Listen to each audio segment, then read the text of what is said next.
Ils s'appellent Tarek et Samir. Ils viennent d'Égypte et du Soudan. De jeunes migrants bloqués à Calais depuis de longs mois. Le temps d'un week-end, ils sont hébergés dans une famille de la métropole lilloise. Eux aussi ont traversé la Méditerranée en bateau depuis la Libye. 3 jours en mer gravés à jamais dans la mémoire de Samir, qui a vu mourir 25 de ses camarades d'infortune.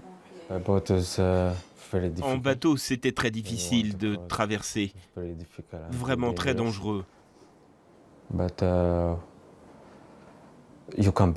Vous ne pouvez pas le croire. Si vous le voyez, quand vous avez traversé, vous dites « merci, je suis en vie ». Alors que l'Europe se déchire pour savoir quel pays va accueillir le Lifeline et le Alexander Maersk, 2 navires qui ont sauvé des migrants en Méditerranée, les familles qui hébergent ce week-end des réfugiés ne peuvent s'empêcher de faire le parallèle avec ceux qu'ont vécu leurs hôtes. On a envie que le gouvernement il bouge, quoi, qu'il fasse quelque chose pour eux. Parce que pour le moment, il n'y a rien qui se fait. Tout le monde se lance la balle. Tout le monde se lance la balle. D'un pays à un autre, mais ils ne sont pas des ballons. Ce sont des êtres humains comme nous, comme ma fille, comme vous. Donc ça fait mal au cœur.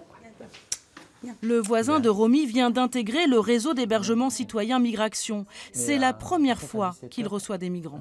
On regarde le match. On peut accueillir, on a une maison qui peut faire de la place pour 2 personnes un week-end.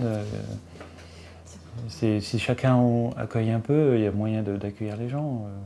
On est quand même des pays industrialisés, riches. On peut accueillir.